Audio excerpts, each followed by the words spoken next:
الحمد لله وكفى والصلاة والسلام على عباده الذين اصطفى خصوصا على أفضلهم وخاتم النبيين محمد الأمين وعلى آله وصحبه أجمعين وبعد فأعوذ بالله من الشيطان الرجيم بسم الله الرحمن الرحيم ونزلنا عليك الكتاب تبيانا لكل شيء وهدى ورحمة وبشرى للمسلمين صدق الله العظيم. We begin with Allah's blessed name. We praise Him and we glorify Him as He ought to be praised and glorified. And we pray for peace and for blessings on all His noble messengers, and in particular on the last of them all, the blessed Prophet Muhammad sallallahu ta'ala alayhi wa sallam. As we greet you from here, my home, my sitting room in Kuala Lumpur in Malaysia, on this the 21st day of Jumadi al-Ula of the year 1435 Hijri, and in the presence of my students from several parts of the world. We have Switzerland, we have Morocco, we have Senegal, mashallah, we have Algeria, we have Yemen, we have Iraq, and Malaysia, and so on. On the topic which is so topical at this particular time, Islam, Russia, and Crimea. Crimea, of course, being that peninsula that juts out at the bottom of Ukraine into the Black Sea, and it faces the city of Constantinople, a straight line from Crimea to Constantinople across the Black Sea. It's just one straight line. This topic is important in terms of international politics and economics, but our perspective is ilmu akhiru zaman, or Islamic eschatology, and we await the analysis to be conducted by other distinguished scholars of Islam on the subject, so that ours should not be the only voice on the subject. Is there a connection between Islam and Russia? That's how we should begin. Is there any connection? Does Islam have anything to say about Russia? Yes, it does. Yes, it does. Time and again, over the last 15 years or more, we have attempted to explain a verse of the Quran in a manner in which it has never been explained before. The response from the world of Islamic scholarship has been astonishingly silent. Neither do they say that this is wrong, nor do they affirm that it is correct. And so, in order to ring the bell for the scholars of Islam that they may respond, we repeat it one more time. There is a methodology, of course, which we use for explaining the Quran. And that methodology is taken from our teacher, Maulana Dr. Muhammad Fadlur Rahman Ansari, rahimahullah, and given in his book, the 2-volume work, The Quranic Foundations and Structure of Muslim Society. And that is that you do not take any verse of the Quran or any hadith in isolation to derive meaning, but rather you take the totality of the verses of the Quran on that particular subject, and then seek to locate that which binds them together to make a meaningful whole. Like you seek to read the stars in the sky to know which direction you should travel. You have to know how the stars are related to each other before you can use them to navigate. So the stars no longer constitute just ornament, but rather they will constitute what the Quran calls lamps, masabih. So too the verses of the Quran, when we learn how they are interrelated with each other, they will now become lamps with which to be able to guide us to the meanings of verses of the Quran. And Dr. Ansari says that that which binds them together, he calls it the system of meaning. But we have explained this on several occasions in the past, so let us now move on to that verse of the Quran with which we begin to attempt to answer the question, is there a relationship between Islam and Russia? It is in Surah Al-Ma'idah, and Allah subhanahu wa ta'ala gives a command, بَعْدَ أَعُوذُ بِاللَّهِ مِنَ الشَّيْطَانِ الرَّجِيمِ يَا أَيُّهَا الَّذِينَ آمَنُوا, O you who have faith in Allah, لَا تَتَّخِذُوا الْيَهُودَ وَالنَّصَارَ أَوْلِيَاءَ, do not take the Jews and do not take the Christians as your friends and allies. And we have asked time and again, is Allah speaking about all Jews? And is He speaking about all Christians when He prohibits us from maintaining friendly ties with them and being their allies? When we use the proper methodology, the answer is quick and clear, that no, Allah could not be speaking about all Jews and all Christians. Example, in the same surah, Allah speaks about the Christian people, who in time to come will be the closest of all people to you Muslims in love and in affection. وَلَتَجِدَنَّ أَقْرَبَهُمْ مَوَدَّةً لِلَّذِينَ آمَنُوا الَّذِينَ قَالُوا إِنَّا نَصَارَى. That you will find in time to come that those who will have the greatest love and affection for you Muslims will be those who say, we are Christians. So Allah could not be speaking about all Christians when He says, don't take them as your friends and allies. But before we continue with that verse of Surah Al-Ma'idah, do not take them as your friends and allies, let us spend a little moment on this one, that in time to come you will find those who are closest in love and affection for you Muslims will be those who say, we are Christians. Are we allowed to ask the question, who are those Christians? Where are they in the world? Can we identify them? In order to answer that question, where do we start? You always start with the Quran. The Quran explains itself.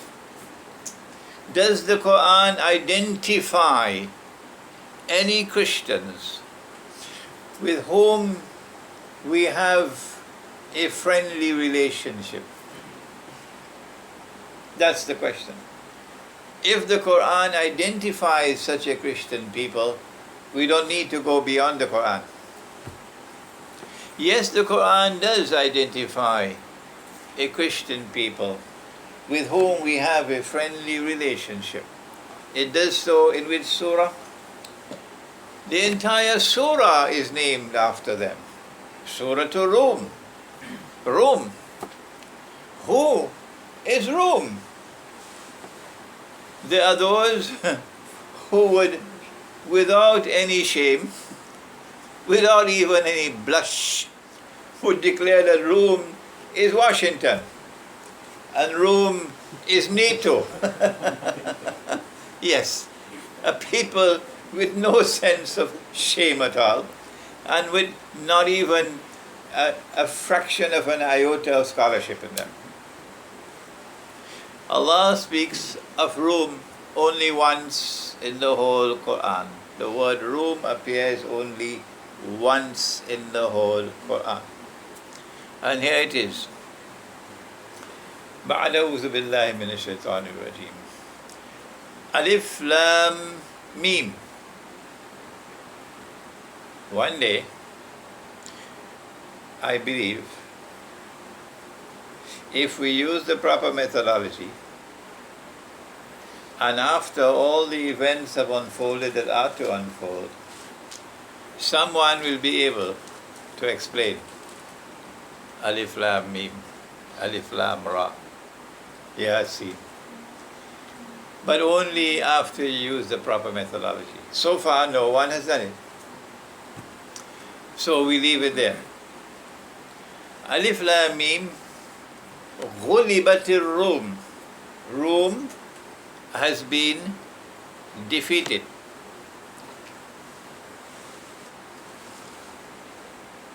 This is the accepted reading of the verse. The passive tense. Rome has been defeated. Fi adna al-ard. Rome has been defeated in a land close by. They couldn't stand for Washington.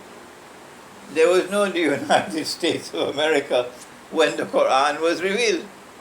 There was no NATO when the Quran was revealed. Have they no sense? Rome has been defeated in a land close by.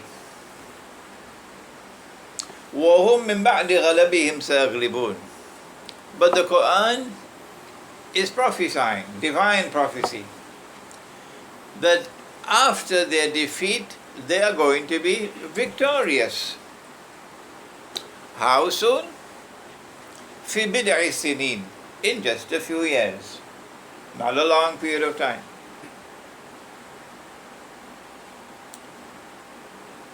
Did this happen? Yes, it did.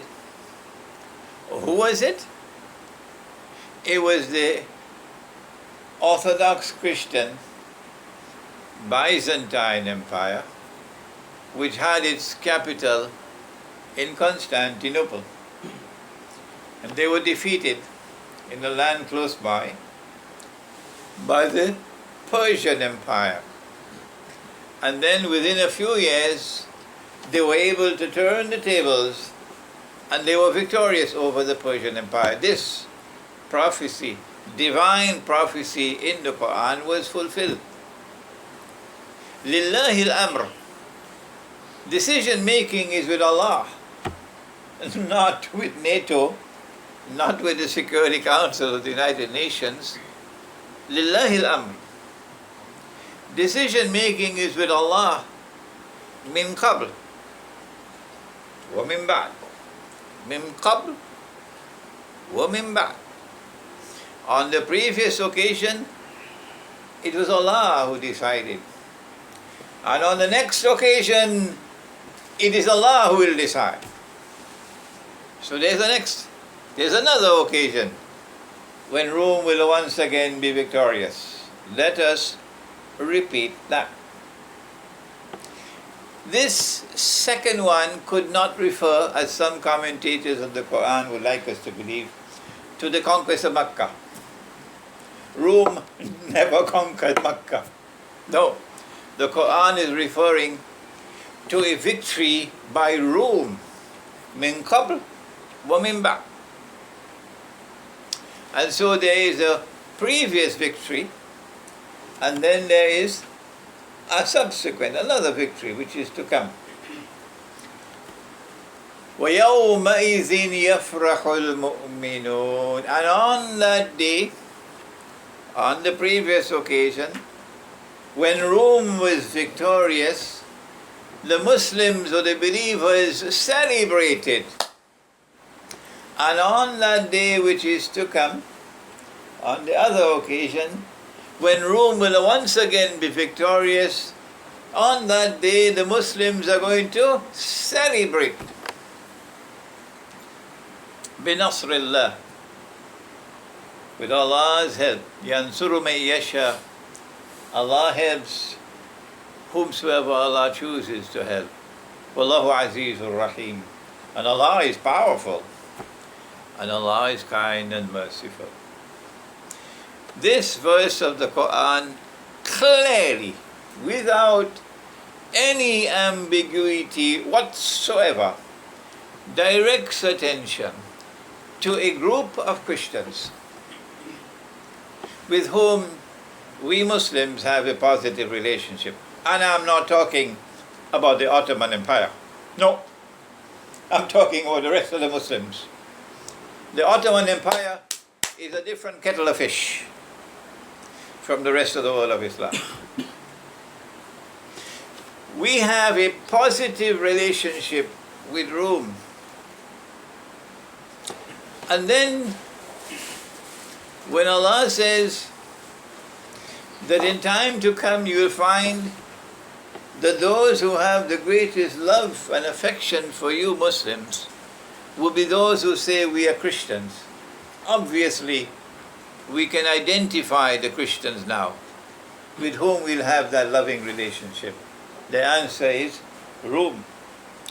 Is Russia a part of Rome? Whoever says no should buy a one-way ticket to the moon. Go and live there. Don't come back here. Russia is most certainly a part of Rome.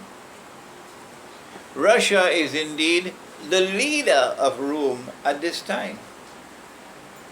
When Constantinople was conquered by the Ottomans, then the capital of Rome shifted. It could no longer be Constantinople.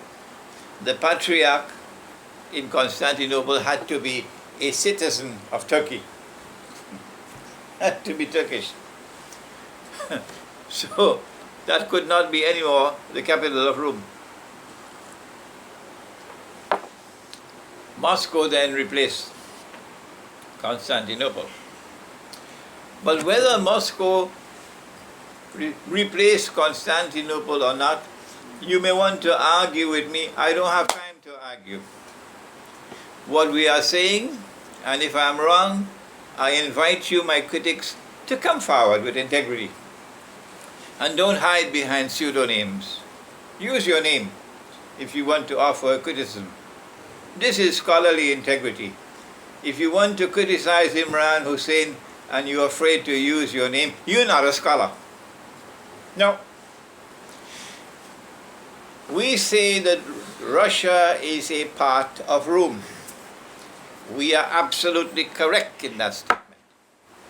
And therefore there is a relationship between Islam and Russia. Because the relationship between Islam and Rome and Russia is a part of Rome. And that relationship is one which is positive. History may have a lot of blood in it that is otherwise. And you could blame the Ottoman Empire for that. But don't blame the Quran.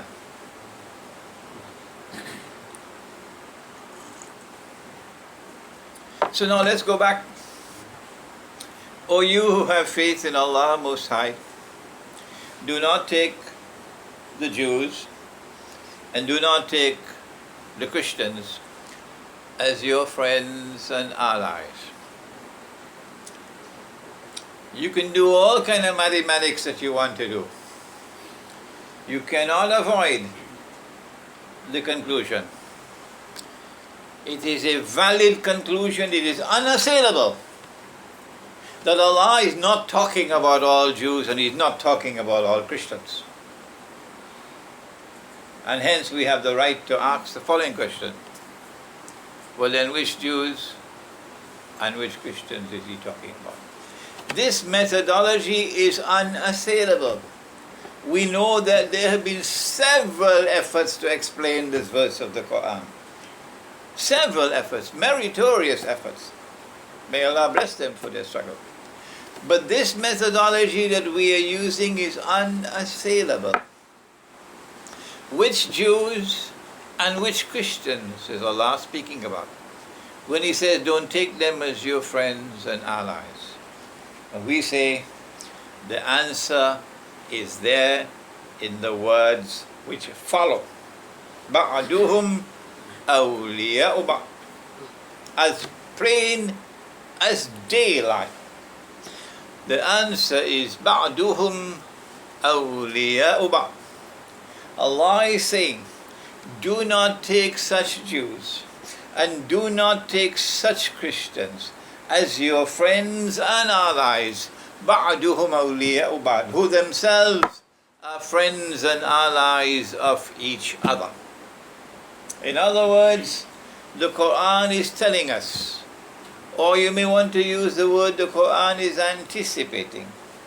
If you have any problems with the word anticipate, well, the Quran is telling us that there's going to come a time when a mysterious reconciliation between Jews and Christians is going to take place.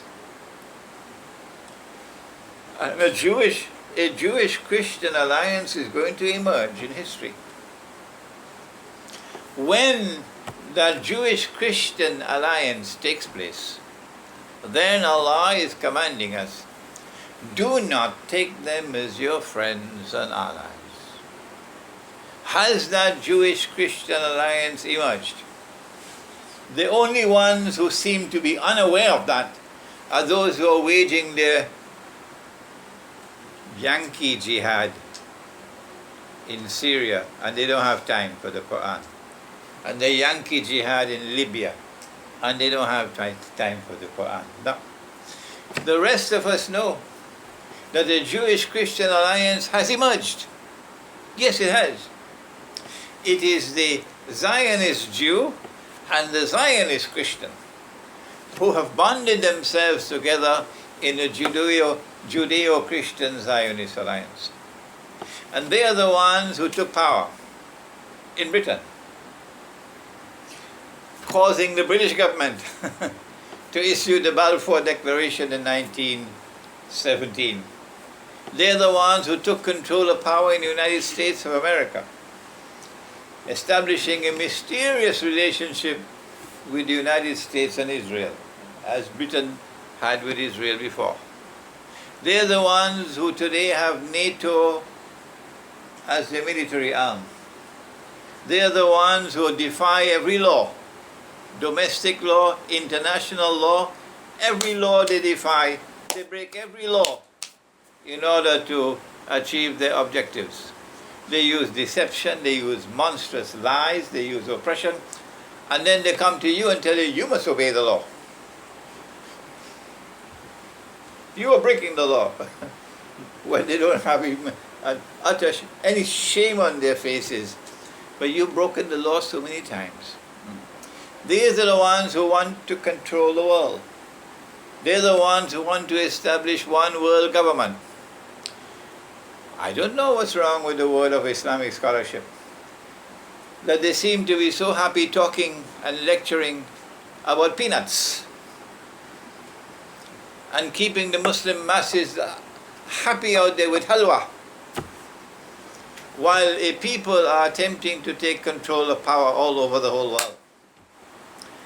And the silence from the world of Islamic scholarship is so profound, it's embarrassing.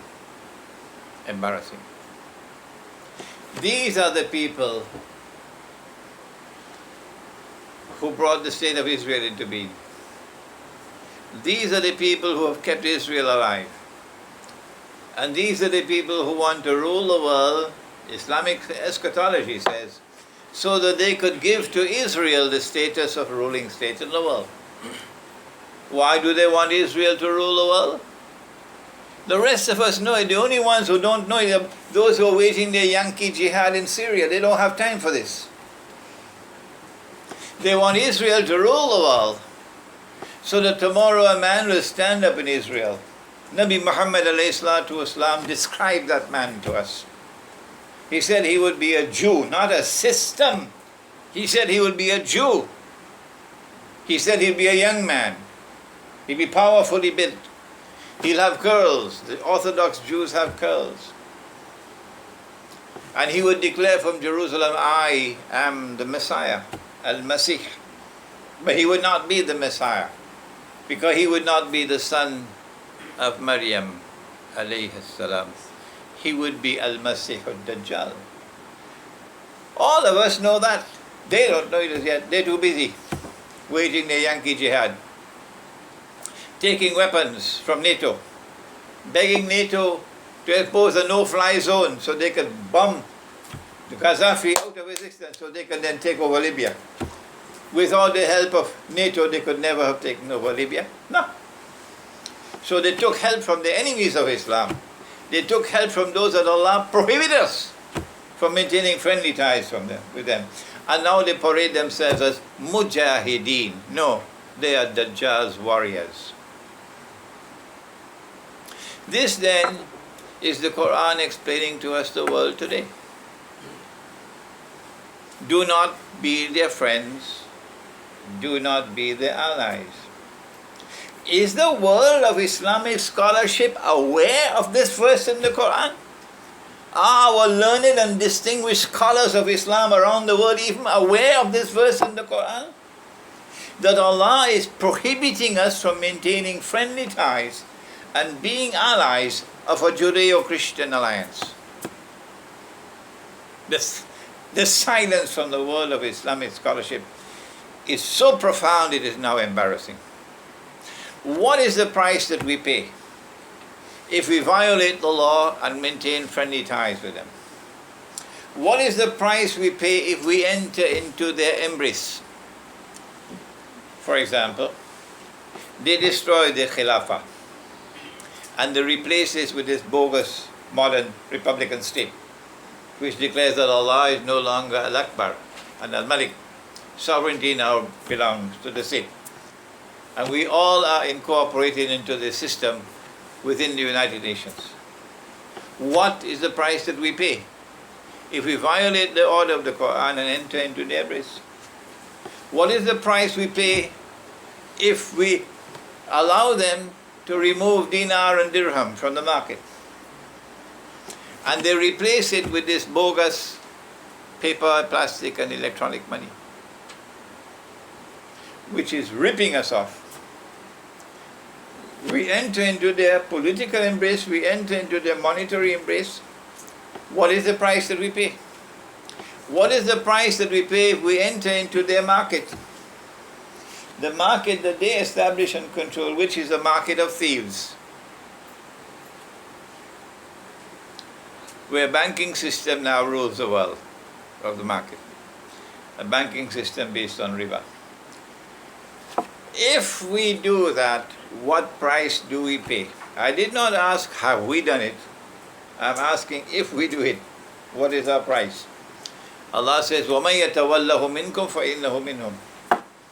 Whosoever from amongst you turn to them with that relationship of friendship and alliance, entering into the embrace, you now belong to them. You are no longer Muslim. إِنَّ اللَّهَ لَا يَهْدِي الْقَوْمَ الظَّالِمِينَ. And Allah does not provide guidance for a people who are wicked. With this fundamentally important verse of the Quran, we are now able to recognize one half of the Christian world, which is in an alliance with the Jews, that those Christians which are in alliance with Jews, we are not allowed to be friends with them. And another part of the Christian world, identified in the Quran as Rome, and they will be victorious. And when they are victorious, we will celebrate. We now turn to our subject proper. If the Quran has informed us that we have a positive relationship with Rome, then should we not be striving and struggling through the vicissitudes of warfare? Sometimes there may be a skirmish here or there, but our diplomatic philosophy would be to always seek to establish relationship with them which is friendly, not perpetual jihad. No. Is it not strange, therefore, that for 500 years, an Ottoman Empire that would like us to believe that it was an Islamic empire waged eternal jihad on Rome, while maintaining friendly ties with the other Christians? The Ottoman Empire always had good relations with Britain and good relations with France. Ottoman diplomats spoke French fluently. And the Ottoman Empire was always engaged in warfare and hostility and in inculcating hatred amongst the people of Rome. That sounds suspicious to me. Strange and suspicious. Who is the drum beater beating the drum to which the Ottoman Empire is dancing? Who is that drum beater who wants to sabotage Islam's relationship with Rome? Of all the things that the Ottoman Empire did with Rome, and we have mentioned in previous lectures many of them, the ones which are more pertinent at this moment is the number of wars they fought with Russia. So many wars with Russia we can't count anymore. War after war after war after war with Russia. In consequence of which, naturally, the Russians should have hatred in their hearts for Muslims. No wonder, therefore, that the Russians would be hostile to Muslims living in their vicinity. That should not be a surprise. No. How can Russia feel good about Muslims and treat them nicely and maintain friendly ties with them when the capital of Islam is waging war, continuous war on Russia? But that's not all. It's not only war on Russia. It's not only capturing Christian women through warfare, enslaving them, and stocking the harem with Christian women. The Sultan never married. They had an endless stable of slaves, an endless stable of European women as slaves, some of them Russian. And then they would take Christian boys, these are boys of Rome, convert them to Islam, and then raise them to be part of the elite fighting force of the Ottoman Empire, the Janissaries. And so the sons of Rome will be used to fight Rome. That is adding insult to injury. Was this calculated? Are they doing these things deliberately to sabotage for all times to come any possibility of friendship and alliance with Rome? Is it by accident that when they conquered Constantinople, the first thing that they did was to take the cathedral of Rome, Hagia Sophia, which was the most magnificent building of Christian world, and which had functioned as their cathedral, the major cathedral for 1,000 years, and then shamefully and disgracefully and manifestly sinfully, and I wish I could get another scholar of Islam somewhere in the world to speak these words that I am speaking. Convert that cathedral to a masjid. Shame on you, shame on you, shame on you, we say, to the Ottoman Empire and to Sultan Muhammad Fatih. No wonder Imran Hosein is now banned in Turkey. The Turkish Muslims can no longer listen to my lectures. No? Turkey is scared because the bubble is bursting. You can kill a man, you can assassinate him, but you cannot kill the truth. Even the Israeli Mossad now realizes that. You can't keep on killing people because that's not going to kill the truth. The truth will triumph one day. The truth cannot be defeated. And this is the truth which is now coming out about the Ottoman Empire. So not only do we have a Russia which is filled with hatred for Muslims, but now something else. It appears that when the Mongols, Genghis Khan, came out to the west, they brought with them the Tatar people who settled in Crimea, that peninsula jutting out into the Black Sea. And the Tatar have been there for hundreds of years now in Crimea. They were once the majority population in Crimea. It was once a Khanate, they call it a Khanate. If I am wrong, I would like to be corrected. But the historical record appears to be saying, and this will have to be accepted until it is refuted, that the Crimean economy under the Tatars was based on slave hunting. They went on raids in that region, Russia being the prime target, and they would capture people, innocent people, who have done nothing wrong, and then enslave them, and then supply the slaves to the Ottoman Empire. Shame, shame, shame, shame, shame on the Ottoman Empire. They should never use the word Islam. Take out the word Islam. Is that how you get slaves? Innocent people in Russia? And the Tatar goes and raiding them and capturing them and then supplying slaves to the Ottoman Empire? If I am wrong, I invite the Tatar Muslims in Crimea to kindly correct me, and I will apologize. But this is what the historical record says. And so now we have a situation where, while the book speaks about a positive relationship, the concrete reality is the opposite. Which one is going to survive in Akhirul Zaman?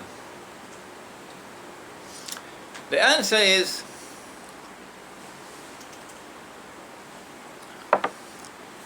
that the Zionists knew full well that the greatest threat that they faced was not so much the world of Islam, but Rome.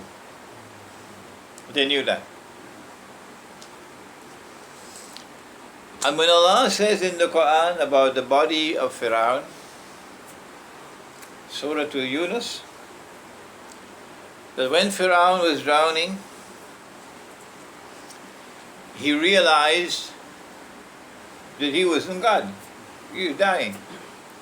And then he made his declaration of faith in the God of Banu Israel, to which Allah subhanahu wa ta'ala responded and says, Al-an, now Pharaoh, وَقَدْ عَصَيْتَ قَبْلًا, before this you were in arrogant rejection, وَكُنْتَ مِنَ الْمُفْسِدِينَ, and you were causing havoc and corruption and destruction in the world.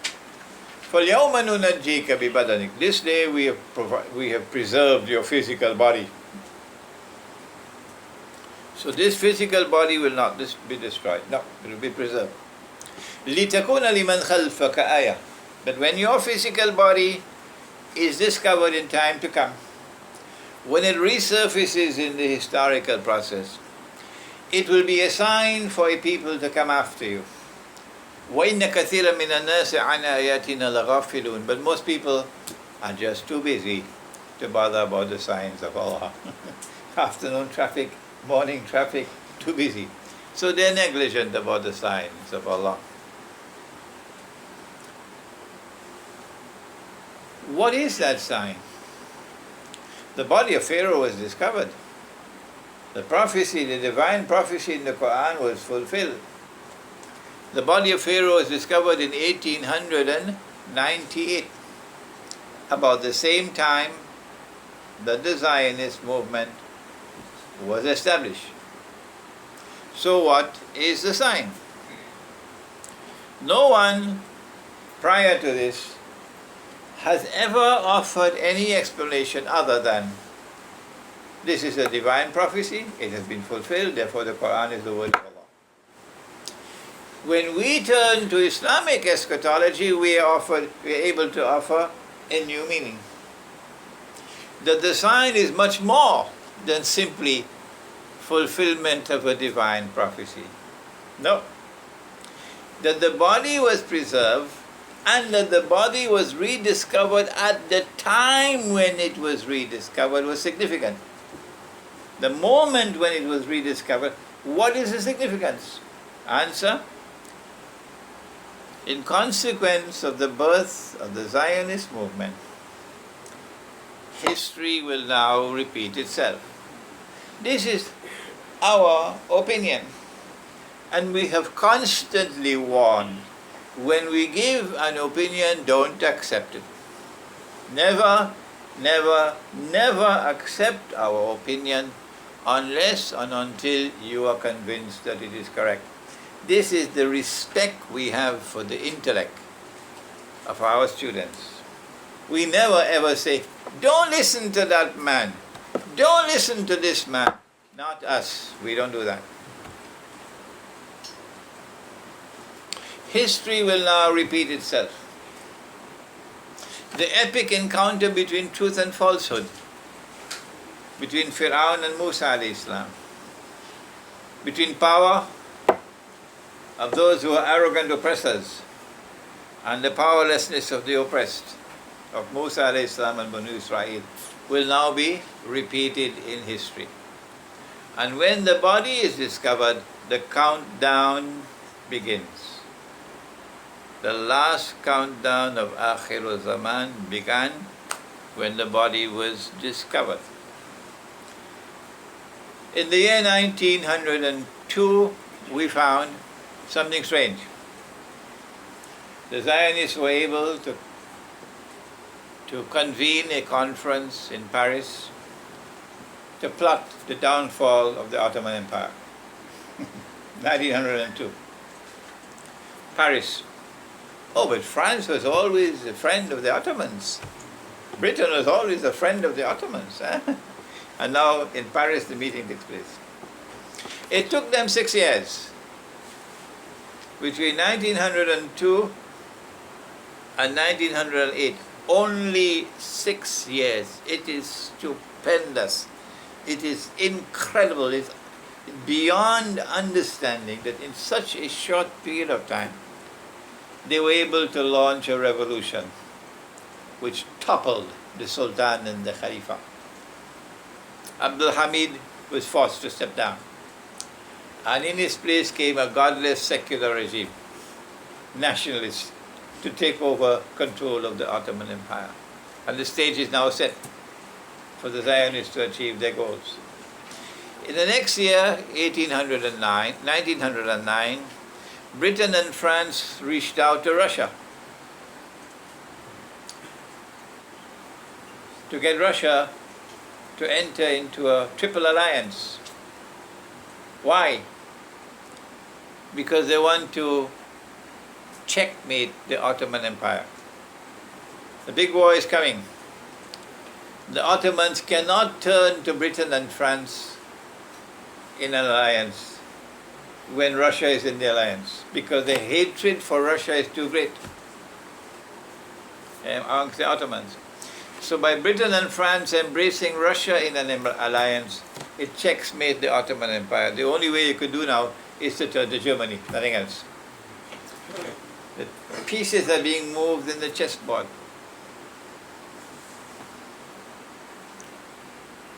What the British and the French also did was to offer to Russia Constantinople.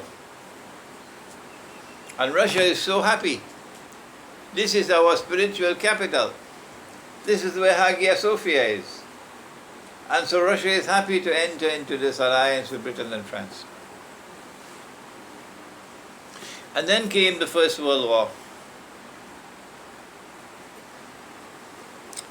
And when the Russian forces were within an arm's length of Constantinople to take it, the Zionists struck. They offered Russia one thing from the front door, and they stabbed Russia from the back door. The Zionists struck in October of 1917 with the Bolshevik Revolution. As soon as the Bolshevik Revolution is conducted by Russian Jews, yeah. This is not a secret. As soon as the Bolshevik Revolution took place, the new Bolshevik government took Russia out of the war. Why? Why did you take Russia out of the war immediately that the revolution took place? Immediately. Why? Because the Bolshevik Revolution was a Zionist revolution. And the Zionists did not want Russia to get Constantinople, because they perceived Russia and Rome to constitute the most potent threat to their designs in the Holy Land for the establishment of a state of Israel. That's why. Not only did the Bolshevik Revolution result in Russia being taken out of the war, and therefore Constantinople is safe, but they then proceeded to bring about a communist revolution. Communism or Marxist ideology, delivering an economic system, an economic philosophy which had much in it that is meritorious. Oh yes. And there are many in Russia today, and many in the former Soviet Union, who look back to communism with nostalgia, because in many respects that was superiorism to this dog-eat-dog capitalism that they have today. Oh yes. But that was just the icing on the cake. Inside the cake was a rotten apple. The icing on the cake was all the nice labor laws which ensured labor justice and so on. But inside the cake, what the communist Soviet Union, which now is established, was doing was waging war on religion in general and waging war on Rome in particular, seeking to destroy the Christian faith, seeking to destroy monasteries, churches, killing the priests and the scholars. And this continued in the Soviet Union for years and years and years and years. The Soviet Union not only waged that war on Rome on Israel's behalf, but more than that. When Israel came into being in 1948, it is the Soviet Union which then opened its doors for millions of Russian Jews to migrate to the Holy Land, while pretending to be friends of the Arabs. And so Israel came into being in 1948. And within a few years you saw the traffic of Russian Jews migrating to Israel. In 1954, something strange and mysterious took place. And up to this day, I don't think the Russian people understand how and why it took place. In 1954, 6 years after Israel was born, the Soviet Union, under the leadership of Nikita Khrushchev, who was not a Russian, he was a Ukrainian, transferred the territory of Crimea, which was for hundreds of years Russian territory, transferred it to Ukraine. So the people of Ukraine went to sleep as citizens of Russia and woke up next morning without any consultation whatsoever as citizens of Ukraine. Hey, how come? We were never consulted. We had no part to play at all in this transfer of the territory. Why did the Soviet Union transfer the territory of Crimea from Russia to Ukraine in 1954. We say, from the perspective of Islamic eschatology, that this transfer of power has more to do in it than tourism. Yeah, it's not because Crimea is a tourist designation with all the spas and so on, not at all. Answer is, the Soviet Union is sabotaging Russia. As the Soviet Union sabotaged Russia in 1917 by taking Russia out of the war when Constantinople was just an arm's length away, so too in 1954 the Soviet Union sabotaged Russia, so that Russia will now be in a precarious position because the Russian fleet, the Black Sea Fleet, is located in a naval base in Crimea. The Russian fleet has been there for 200-300 years. But now it's no longer Russian territory. So if a tomorrow comes when a Ukrainian government comes into being that is pro-West, the noose will be around the neck of Russia. And so now, from the perspective of Islamic eschatology, we can proceed with the topic Islam, Russia, and Crimea. What happened in this so-called color revolution, where it's called rent a mob, you pay them the money and they go out on the streets, and you pay them the money and they go and start random shooting, sniping and so on, typers, rent a mob, and you pay these mercenaries, and you're doing it in Venezuela now, to incite a revolution against the democratically elected government in Ukraine. And after about 3 months of demonstrations and rioting on the streets of Ukraine, the president of Ukraine fled out of Ukraine. And we felt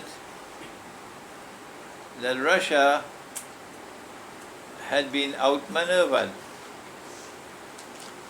and that the Zionists have now secured the last link that they needed to put the chain around Russia's neck. Remember, the transfer of the territory from Russia to Ukraine, and now a color revolution to bring into power in Ukraine a pro-Western government, which will be anti-Russia. And as a consequence, the rope will be around Russia's neck, that the naval base in Crimea will now be in jeopardy. Russia can no longer consider itself a superpower. Now, if you lose. If Russia loses Crimea, Russia's credentials as a superpower will now be in doubt. What did Russia do?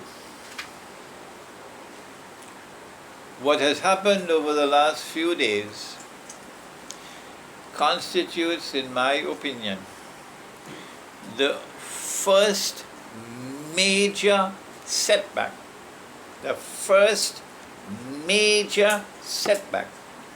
that the Zionist movement has ever experienced in its history of more than 100 years. That is the implication of what has occurred in the last few days. That instead of the rope being around Russia's neck, Russia was able to take steps to emerge stronger than it has ever been before. From 1954, when Crimea was handed over to Ukraine in a very undemocratic way, without any consultation of the people, without the permission of the people of Crimea, and consultation with the Russian people. No, nothing of the sort. In this very undemocratic way. Since 1954 to this day, Russia's position in Crimea has always been problematic. Ebbs and flows, ups and downs in the relationship. Sometimes the Crimeans, the Ukrainians are threatening Russia. We're going to terminate the lease. You're going to have to pack up and move. Instead of that, relationship that they had from 1954 to today, which was precarious, which is vulnerable, Russia now has, with the consent of the people of Crimea, who voted overwhelmingly in favor of union with Russia, and Russia has incorporated Crimea in its territory. So Crimea today is once again a part of Russia, and it is time for Imran Hosein to celebrate. It is time for Imran Hosein to celebrate. The only ones who will not join me in celebrating is Dajjal's warriors out there in Syria. And Dajjal's warriors, no matter what kind of jihad they say they are in, no matter who they are, they say they are mujahideen. Ask me, where are you getting your weapons from? These sophisticated weapons that you're using, have you manufactured them yourself? Answer me truthfully if it is still possible for you to speak the truth. The answer is, it is the enemies of Islam who are supplying all the weapons. And you want to tell me you are engaged in a legitimate jihad? What rubbish! Since when do the enemies of Islam provide the weapons for a legitimate jihad? Since when? The fact that Crimea is now Russian territory is not only a cause for rejoicing amongst those Muslims who have a little bit of knowledge, who are different from the cattle. The cattle have no knowledge. But more than that, it now provides opportunities for the world of Islam, not the governments, because the governments are controlled. What are the opportunities? The Zionist-controlled Western world has been shouting from the mountaintops, we're going to punish Russia. They're using the German Chancellor most of all. We're going to impose sanctions on Russia. We're going to punish Russia. We're not going to take this lying down. And then they came out with their massive sanctions on Russia. About 15 people who are not allowed to travel. They removed their visas. And they froze their bank accounts. But the 15 people said, well, we don't have any bank accounts. So what are you freezing? What a monumental sanctions is this? It is embarrassing to the rest of the world to see the mighty, powerful European Union and the NATO alliance resorting to a few individuals. So we are likely to see an incremental increase in sanctions on Russia. But the Russians have responded, and they have declared quite firmly that they're going to be tit for tat. This is not Libya.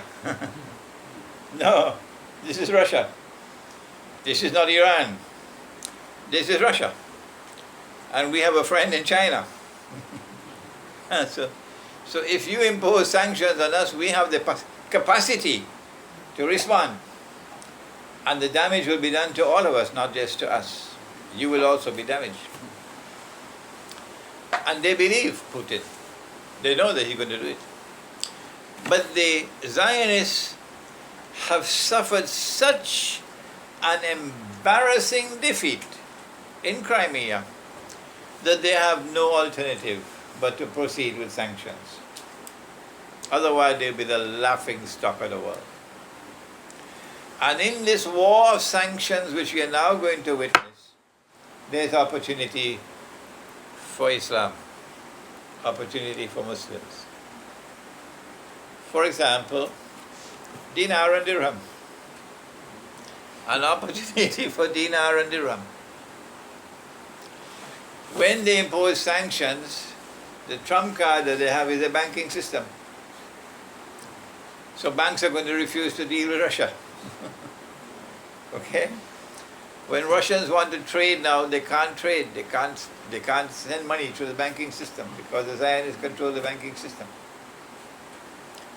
Here is an opportunity for the world of Islam to try to persuade Russia to make dinar and dirham legal tender. They could call it by whatever name they want. And if Russia were to make gold and silver coins legal tender, that creates an opportunity for the world of Islam. We now have a bigger market with which we can engage in trade, bypassing the electronic money banking system. Now to come to the last part of the talk.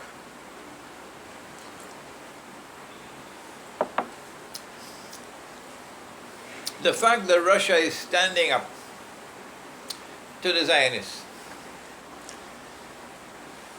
not only throws into the garbage bin the arguments raised by others that Russia is a Zionist state,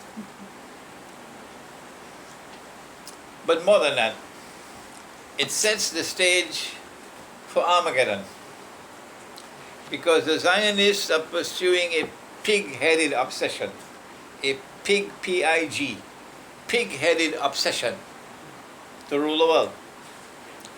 It doesn't matter to them what is the price. That doesn't matter.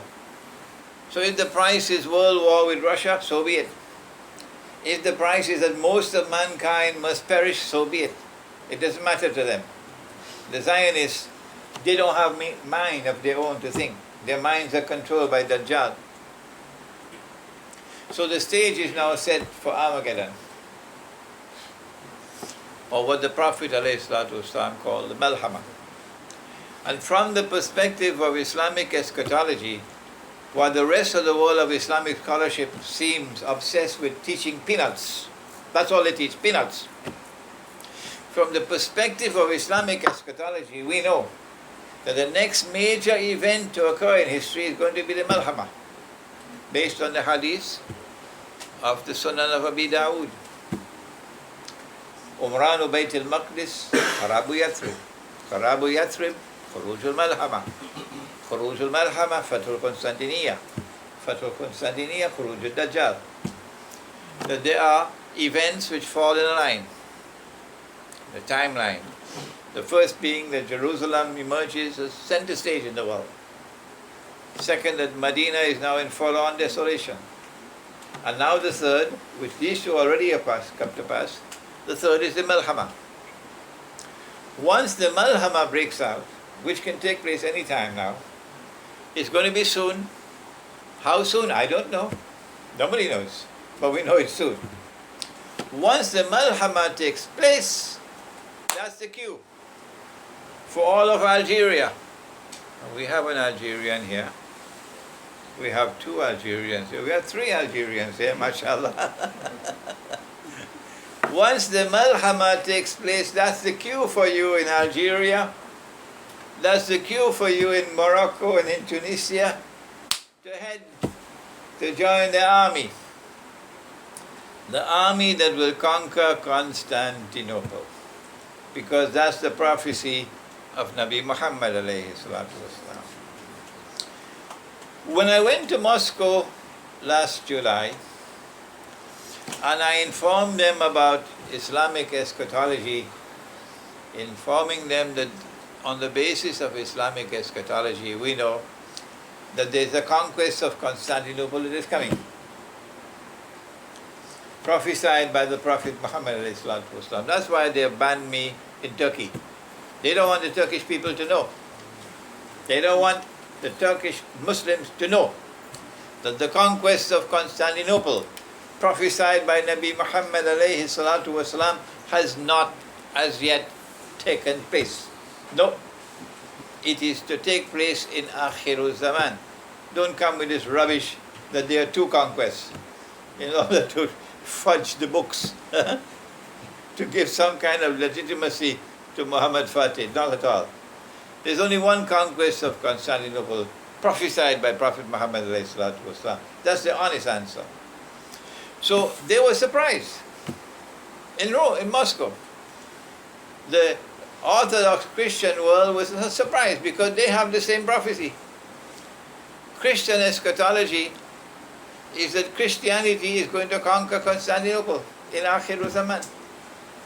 And our Muslim eschatology is that Muslims are going to conquer Constantinople in Akhirul Zaman. And more than that, Nabi Muhammad alayhi salatu wasalam prophesied that there's going to be an alliance of Muslims with Rome. Now the pieces on the chessboard are being put in place. The first major move on the chessboard occurred just a few days ago, when Russia took control of Crimea. Why is Crimea so important in Akhirul Zaman? I'll tell you why.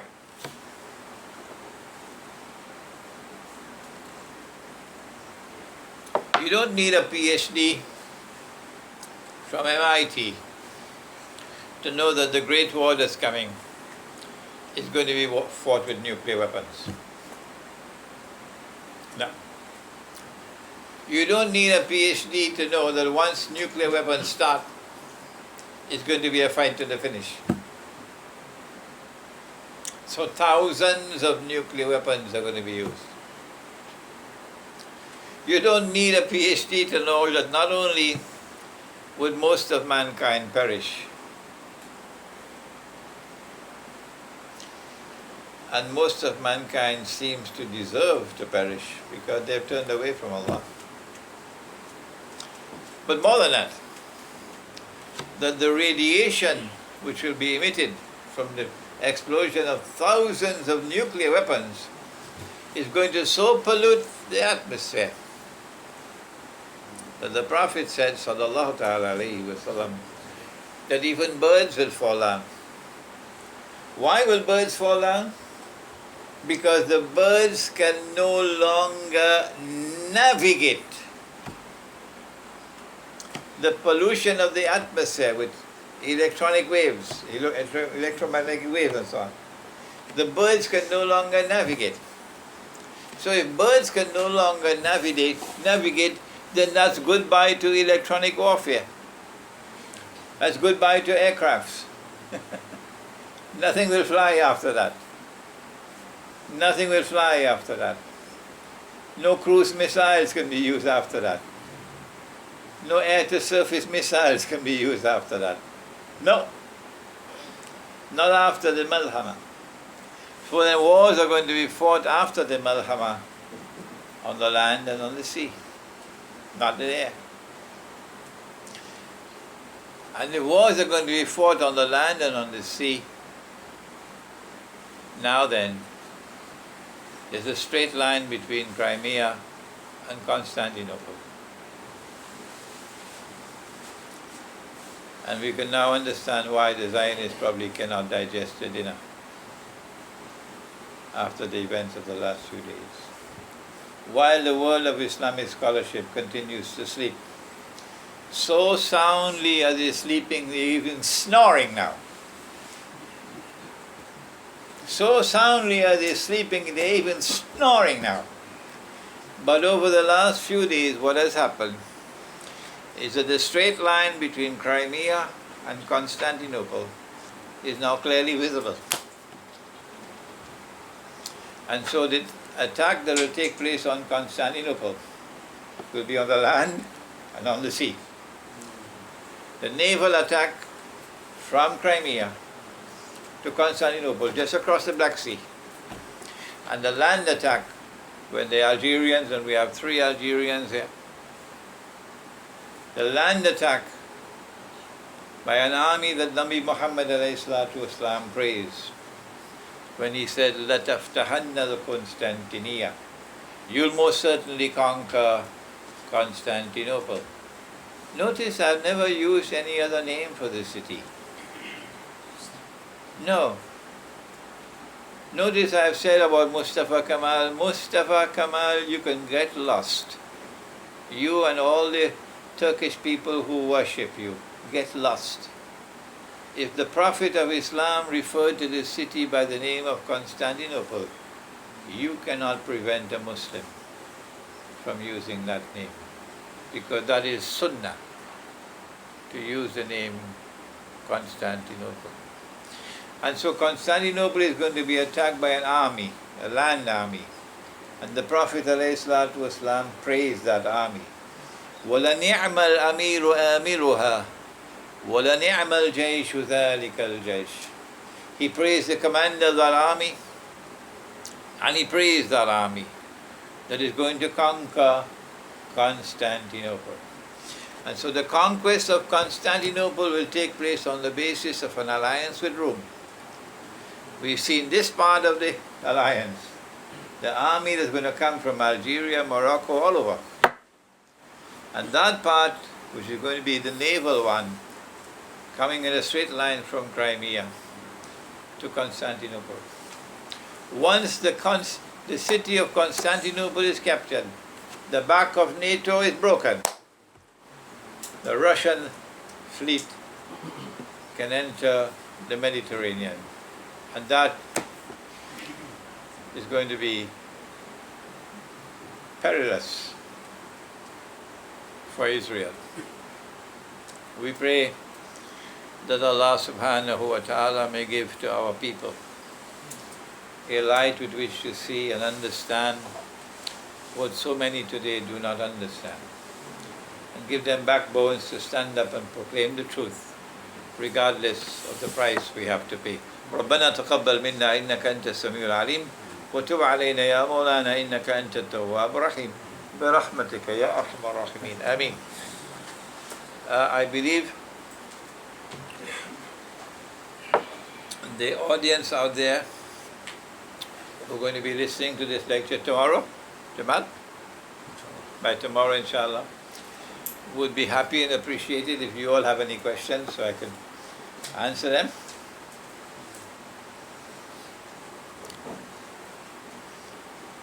Sisters, you too? Yeah. You heard about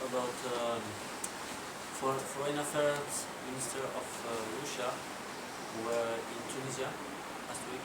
He spoke with Algeria about American troops detaining Iberic Peninsula and in Tunisia, and warning Algeria about possible plot against the country. And he said, yeah, we are your allies, so be aware of what is going on your back, and we can help you if you need. Mm. You heard about that? The events that are occurring in the south of Algeria now. Yes. The events which are occurring in the south of Algeria have a connection to our subject, in that while there are Salafi Muslims who are sincere and learned, and many of them are more and more attracted to the message I'm delivering. Some of them have already become my students, and I'm getting emails from others who want to become my students, and they're Salafi. There are others who are engaged in a fanatical, blind and fanatical, bogus jihad. I call them the Dajjal's warriors. And they are being provided with funds and weapons by you-know-who. These are the ones who are there in south of Algeria, creating conditions of havoc in an otherwise peaceful region of the world.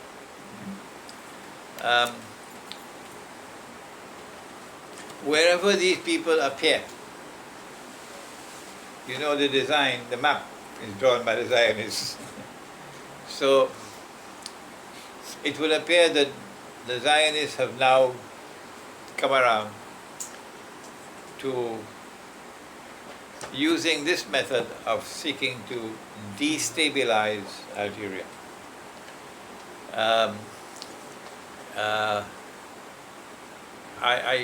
would hope that my words can reach to the Algerian people to turn away from Dajjal's warriors in the south, to recognize them as Dajjal's warriors who are now seeking to destabilize Algeria in the name of Islam, in the name of jihad, to recognize them for what they are, a people who are acting on behalf of Dajjal.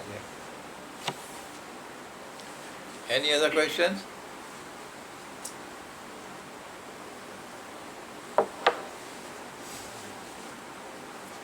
Sisters?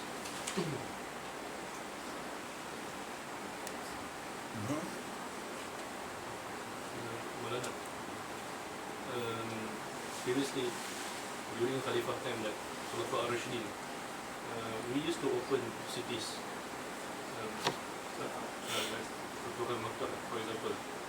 So how does that different from what Turkey Osmanian do when they wage war with Russia, with Rome? In Islam, we are prohibited from waging war on any people whatsoever, unless and until two conditions apply: that they commit aggression against us, and we are the victims of aggression. And that did not apply in the Ottoman Empire, no. And number two, that a people are oppressed, and they are weak and helpless, and cannot withstand the power of the oppressor. And they, the oppressed, call on us for help. To which Allah responds in the Quran, وَمَا لَكُمْ لَا تُقَاتِلُونَ فِي سَبِيلِ اللَّهِ وَالْمُسْتَضْعَفِينَ مِنَ الرِّجَالِ وَالنِّسَاءِ وَالْوِلْدَانِ الَّذِينَ يَقُولُونَ رَبَّنَا أَخْرِجْنَا مِنْ هَذِهِ الْقَرْيَةِ الظَّالِمِ أَهْلُهَا إلى آخر الآية. They are crying out for help. Send someone who will deliver us from this oppression. When the Muslim army marches to deliver them, the oppressed are going to welcome the army. Okay? No Christian in Eastern Europe ever welcomed the Ottomans. No. The population not only hated the Ottomans, but to this day they hated them. So this was a bogus jihad on behalf of the Ottomans.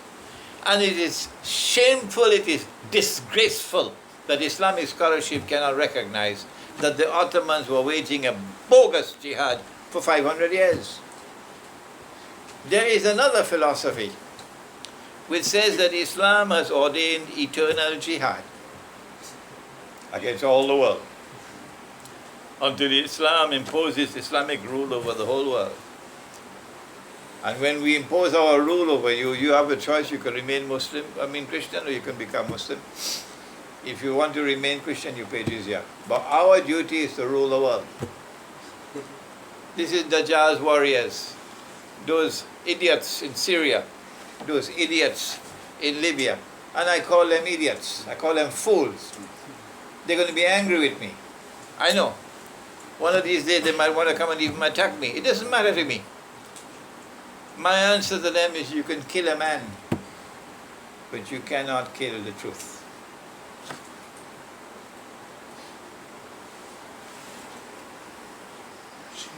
Yeah. If Manhammad had, you say that many nuclears will be 1,000 views. So what should we do? I mean, the other part of the world, like Malaysia or other countries. Okay, this question, the first question was from Algeria, the second question was from Malaysia, the third question is from Iraq, northern Iraq, Kurdistan. And he wants to know, well, if thousands of nuclear weapons are going to be used in the Malhama, what are we to do? The answer is, life and death are in Allah's hands. If Allah has not written death for you, no one can take your life. And if Allah has written death for you, nothing that you do can prevent death from taking place. So you proceed to act in accordance with the divine guidance in the Quran. The divine guidance in the Quran for Akhirul Zaman is in which surah? Surah Al-Kahf. That when you see the city stinking, the city collapsing, the city becoming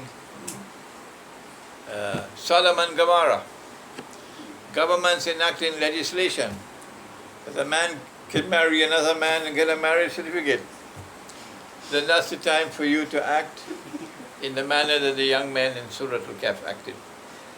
Withdraw from the cities. Tabligh Jamaat, let them remain in the city. Let Tabligh Jamaat remain in the city. Blind Tabligh Jamaat. Okay? And let them continue their gasht and so on in the cities. No problem. And they will get visas to go anywhere they want to go. Tabligh Jamaat will get visa. If they want to go to the moon, they'll get a visa to go to the moon. No problem. You and I, however, we withdraw from the cities and we go to the countryside to protect our wives and protect our children and protect ourselves from the attack on faith which is taking place in the city. That is all. We are not leaving the city and going to the countryside in order to survive the Malhama. No. We are leaving the city and going to the countryside to preserve faith.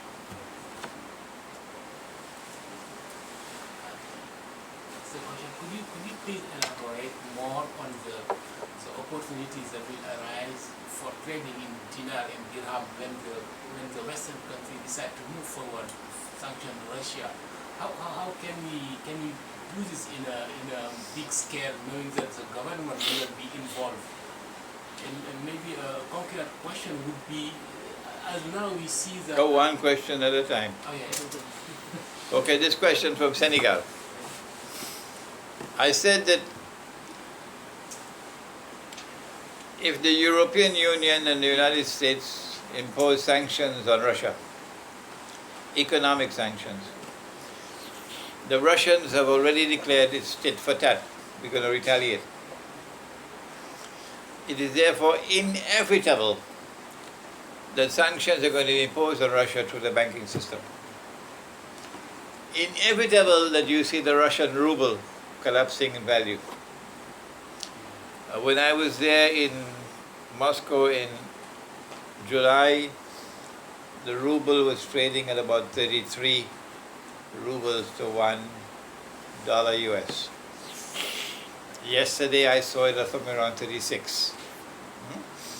And I wouldn't be surprised if in the next few days it goes down to 40, 45 and so on, as sanctions are imposed. I said that this creates an opportunity for us. If we can get and persuade the Russian government to declare gold and silver coins as legal tender. Once you declare it's legal tender, we can now trade with Russia. You can buy and sell. You don't have to transport the gold and transport the silver. No. All through history, they've always had mechanisms for handling this matter. That you will pay in Moscow to someone in Moscow, and this is his business. He has a store of gold dinars and silver dirhams in Moscow, and he has a store in KL. Okay? So for a fee, you pay him in Moscow, and he'll pay the agent in KL, and your money is transported this way. Okay? So these businesses will immediately emerge. There'll be businessmen with business acumen who know you need this kind of thing for transfer of money. And this will be outside of the banking system. The Zionists are going to grind their teeth in frustration. Yeah.